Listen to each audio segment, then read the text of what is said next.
اعوذ باللہ من الشیطان الرجیم، بسم اللہ الرحمن الرحیم۔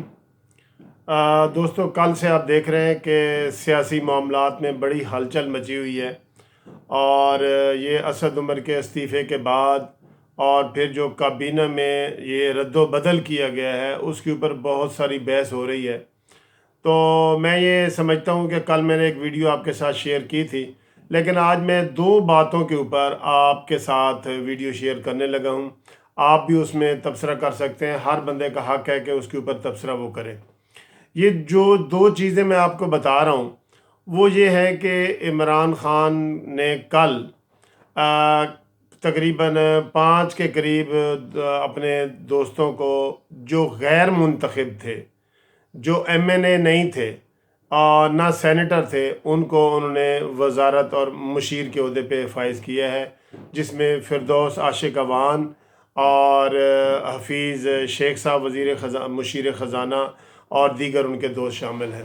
تو دوستو، میں یہ سمجھتا ہوں کہ یہ بے شک ان کا رائٹ ہے، وہ اپنے مشیر رکھ سکتے ہیں، لیکن ایک عمران خان کو اچھی ایک مثال قائم کرنی چاہیے تھی۔ ان کے پاس منتخب ایم این اے جو ہیں، ایم این اے جن کو مرکزی وہ اس میں اسمبلی میں ہے، وہ ان کے پاس 150 اپنے اور اتحادیوں کے ملا کے 180 کے قریب اس کے پاس ایم این اے ہیں۔ کیا ان میں سے کوئی بھی ایسا نہیں تھا کہ جن کو وہ اپنا وزیر بناتے اور فل وزارت دیتے؟ کیونکہ جو مشیر ہوتا ہے وہ سینٹ کے الیکشن میں اور دوسرے جو قومی اسمبلی کے اجلاس ہیں، ان سینٹ کے اجلاسوں میں اور قومی اسمبلی کے اجلاسوں میں وہ وہاں پہ نہیں پہنچ سکتے، وہاں شامل نہیں ہو سکتے، سوالوں کے جواب نہیں دے سکتے، ان کو مسائل کا نہیں پتہ ہوتا۔ تو میں یہ سمجھتا ہوں، میری یہ رائے ہے کہ عمران خان کو فردوس عاشق اعوان اور اس طرح کے جو ہارے ہوئے لوگ ہیں، جیسے ان کے اور بھی ہیں، وہ چند پیر صاحب وہ چند صاحب ہیں جو مشہور منڈی بلوال کے، تو ان لوگوں کو ان کو چاہیے کہ بڑے عہدے نہ دیں اور اپنے جو منتخب نمائندے ہیں ان کو وہ کریں، کیونکہ ان کے پاس ایم این اے کافی ہیں۔ یہ ایک اچھی روایت ہے جو بعد میں بھی اس کو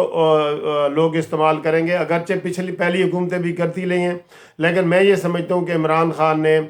آدھی کابینہ تقریباً ایسی بنا دی ہے جو غیر منتخب ہے، جن کو عوام کا مینڈیٹ حاصل نہیں ہے، جو کوئی پابند نہیں ہے کہ اپنے حلقے میں جا کے وہ عوام کے لیے کام کریں۔ تو اس چیز سے اجتناب کرنا چاہیے، اور میں ان کو یہ کہوں گا کہ وہ ان لوگوں کو ہٹا کے وہاں کے جو منتخب ایم این اے ہیں، جو اپنے حلقے ہیں، جن کو جو جواب دیں اپنی عوام کو، ان کو لگانا چاہیے۔ دوسری بات جو انہوں نے کال کی ہے وہ وزارتوں میں رد و بدل کیا ہے۔ اچھا، یہ رد و بدل کیوں کیا ہے؟ آپ کو بھی پتہ ہے، مجھے بھی پتہ ہے کہ جن کی کارکردگی اپنے محکمے میں، اپنی وزارت میں اچھی نہیں تھی، تو ان کی کارکردگی کو کیا گیا ہے۔ دوستو، یہ ایسے ہی ہے جیسے ایک ایس ایچ او اپنے علاقے میں کرپشن وغیرہ کر رہا ہوتا ہے، تو وہاں پہ جو آئی جی ہے یا اس کا متعلقہ بندہ ہے، وہ اس کو دوسرے علاقے میں بھیج دیتا ہے سزا کے طور پہ کہ جی ادھر بھیجو اس کو، اور ادھر بھیجو، آگے بھیجو، تو وہ کوئی ٹھیک نہیں ہو جاتا، نہ اس کے احتساب ہوتا ہے نہ کچھ ہوتا ہے۔ اگر یہ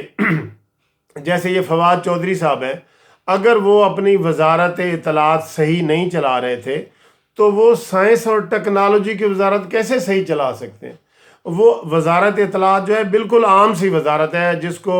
ہر معمولی پڑھا لکھا بندہ بھی جو ہے نا آسانی سے چلا سکتا ہے، لیکن سائنس اور ٹیکنالوجی جو ہے اس میں تو ایک بڑے P H D degree holder اور سائنس سبجیکٹ کے ماہر کسی کو لگانا چاہیے تھا۔ تو میں یہ سمجھتا ہوں اسی طرح انہوں نے جو دوسری وزارتیں بھی تبدیل کی ہیں، تو یہ کوئی اچھی روایت نہیں ہے۔ ہاں، اگر ان کی کارکردگی اچھی نہیں تھی تو ان کو وہ فارغ کرتے، اور جو لوگ دوسرے ان کے پاس موجود ہیں ان کو وہ وزارتیں ڈالتے۔ یہ وزارتوں میں رد و بدل یہ کمزور سا ایک موقف ہے، ایک کمزور سا پہلو ہے۔ تو میں یہ سمجھتا ہوں کہ یہ جو دو چیزیں عمران خان نے کی ہیں،